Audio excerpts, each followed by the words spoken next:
Espero se encuentre muy, muy bien, profe. En esta oportunidad, pues mi compañera Lina y yo venimos a compartirle el análisis que se hizo a un conjunto de datos am, que usted mismo nos propuso pues hacer con esta base de datos, profe. Entonces la idea es explicar un poco qué se analizó, qué hicimos, qué se encontró y también mostrarle pues un poquito de todo lo que hicimos. Acá creo que les estoy compartiendo una infografía en donde se resume pues como todo lo que pasó en el Excel, que ahorita también se lo comparto. Eh, y pues empecemos. Entonces básicamente, profe, el conjunto de datos se componía por una cantidad más o menos de 200 entradas en la cual se evidenciaba diferente tipo de información. Había pues, básicamente era sobre estudiantes universitarios de Colombia. Bueno, listo, Juan.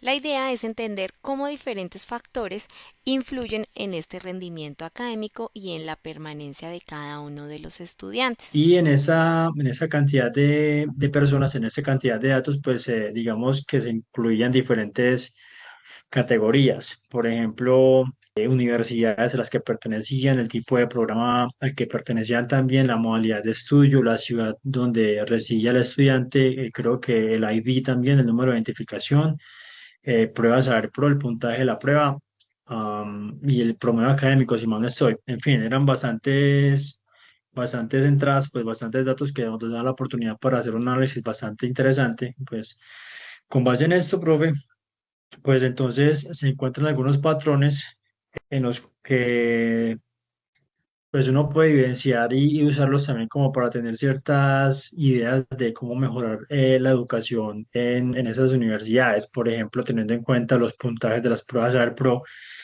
o los puntajes o el promedio, perdón, que los estudiantes llevan hasta el momento. ¿Cierto? Entonces es importante primero entender pues como esa información básica del dataset para comprender el análisis que se realizó frente a este. Entonces también se encontraba que en el dataset pues había información particular y propia de cada estudiante, como por ejemplo la edad y el género, siendo masculino, femenino y no binario, pues como los que se encontraban en este. Como ya mencioné, la universidad y el programa al que pertenecía el estudiante, pues información más específica ya académica en cuanto a promedio académico y el puntaje de la prueba a saber. Entonces, la idea y el objetivo del análisis que se realizó fue también mirar cómo esas variables, pues como que juegan entre sí y coordinan para mirar cómo se relacionan en cuanto al rendimiento académico de los estudiantes, pues en cuestión y el riesgo de deserción, teniendo en cuenta pues que hay puntajes de pronto muy bajos y que de pronto la modalidad virtual, como se ve en el análisis que se hizo también, no es como la más adecuada o es donde menos puntaje se encuentra. Entonces hay un contraste bastante interesante entre la modalidad presencial y la modalidad virtual, siendo la modalidad virtual pues como mencionó, eh, donde se presentan mayores riesgos de deserción. Como mencionaba también, los datos que se muestran en el documento de Excel abarcan pues varias ciudades de Colombia. Sin embargo, pues Bogotá está como el centro principal en el cual se presentan como un 42%, o sea, es casi la mitad de la muestra completa, ¿cierto? Es casi la mitad de lo que se presenta pues en el documento de Excel como tal, mostrando o evidenciando mejor una fuerte centralización de la educación pues como en las universidades de Bogotá. Pero también pues se mencionan y se describen características y datos de estudiantes de otras universidades pues en otras ciudades importantes de Colombia como son Medellín, Cali y Barranquilla, cuya participación pues también es muy similar. Entonces es bastante interesante porque se evidencia también una diferenciación regional o la diversidad regional pues que se presenta en el conjunto de datos. Luego de eso, profe, pues también se evidencia en ese conjunto de datos la cantidad de universidades que tenemos en diferentes ciudades. Por ejemplo, en Medellín, la Universidad de Antioquia, pero pues sabemos que la Universidad de Antioquia es la más grande que existe acá en el territorio, entonces compone diferentes carreras y diferentes pues como áreas del conocimiento. En otras ciudades, por ejemplo, en Bogotá está la Universidad Nacional, está la Universidad Javeriana de los Andes, entonces de pronto la cantidad de datos es un poco mayor por eso mismo, porque pues se presenta más instituciones educativas de nivel superior, entonces por ende más estudiantes y mayor cantidad de programas.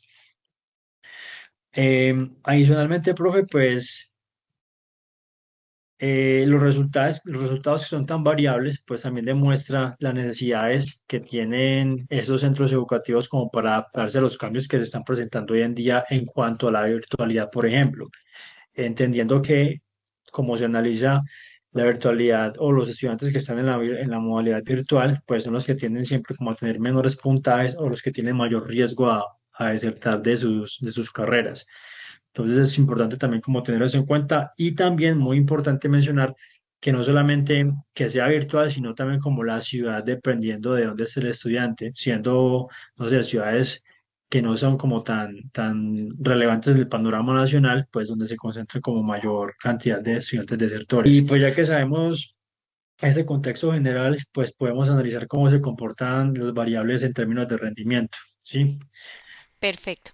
Ahora yo les voy a explicar los siguientes puntos relacionados con el desempeño académico. En esta parte de la relación entre el género y programas académicos encontramos patrones interesantes. Por ejemplo, la mayor presencia femenina lo tenemos en los programas de medicina e ingeniería. La mayor presencia masculina lo tenemos en los programas de educación y administración. Y en cuanto a la participación constante de estudiantes no binarios, esto evidencia gran diversidad, pero también cambios frente a los estereotipos y tradiciones, ¿no? Bueno, en cuanto a los resultados en las pruebas Saber Pro, no existe un patrón único. El rendimiento varía según la edad y el género. En estos picos altos encontramos ciertas edades entre 23 y 28 años, los resultados más estables en tempranas edades, lo que sugiere que el rendimiento no depende de un solo factor, sino de varias y múltiples variables. En relación entre el promedio y el rendimiento, uno de los hallazgos más importantes es que no existe una relación directa entre el promedio académico y el puntaje Saber Pro. Es decir, los estudiantes con alto promedio pueden tener puntajes bajos y los estudiantes con promedios bajos pueden obtener puntajes altos.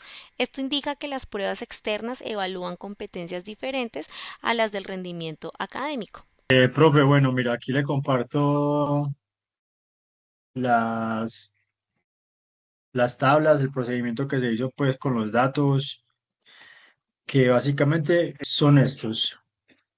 Los datos pues como tal que le mencionaba son del conjunto como tal viene siendo todo esto. Voy arriba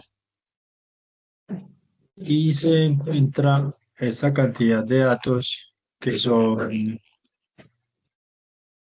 200 datos. Listo, entonces a partir de aquí fue que se crearon las salas dinámicas y, y yo coloqué, por ejemplo, estas, que fue como el promedio por ciudad, utilizando pues segmentadores. Miremos, por ejemplo, aquí Barranquilla. Entonces Barranquilla se muestra pues como la cantidad de estudiantes y los promedios comparado, por ejemplo, con otra ciudad como Cali. Entonces ya salen las dos ciudades ahí y se muestran.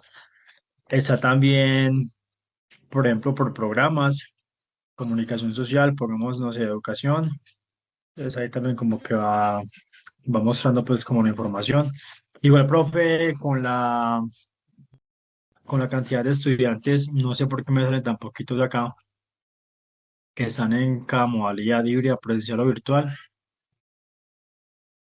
Y finalmente, pues la edad de los estudiantes, según si es retirado, graduado, en riesgo académico o activo, que se puede pues como mirar la edad de sus estudiantes en donde se encuentran pues de acuerdo como con ese rango de edad en el que presenta, ¿cierto? Si está retirado, graduado o en riesgo o activo, mirando que, por ejemplo, esos estudiantes de una edad de 17 años se encuentran en su mayoría activos y miramos, por ejemplo, con una de 35.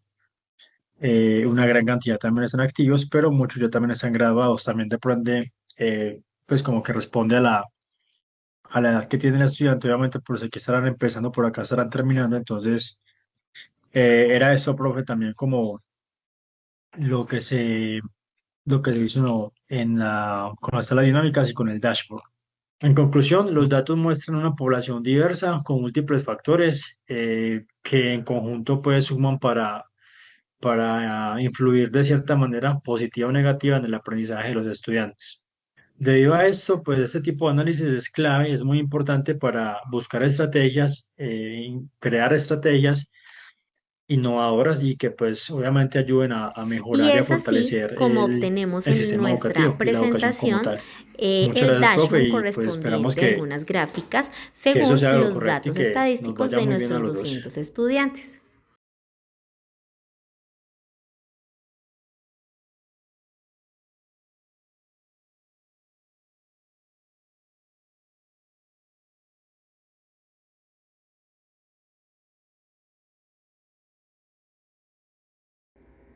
Bueno, y teniendo en cuenta nuestras preguntas de investigación abordadas a partir de este dashboard, alguna de estas preguntas fueron: ¿existe una descentralización excesiva en la educación superior? ¿Qué implicaciones tiene esto para el desarrollo regional en las ciudades como Bucaramanga? ¿Cuál es la relación entre la ubicación de las universidades y la distribución de los estudiantes? Estas 6 universidades distribuidas equitativamente en las 5 ciudades, o hay ciudades con múltiples sedes que absorben la demanda. ¿Qué programas presentan con mayor género y cuáles están más sesgados? ¿Cuál es la representación de la población no binaria en las distintas facultades? ¿Hay programas que se perciben como entornos más inclusivos según los porcentajes de participación? ¿A qué responde la edad promedio, considerando que la educación de pregrado suele iniciar de los 17 a los 18 años? ¿Cómo influye la modalidad presencial, virtual, híbrida en la edad y en la ubicación de cada estudiante? ¿Permite la virtualidad que las universidades con menor porcentaje accedan a programas ubicadas en Bogotá?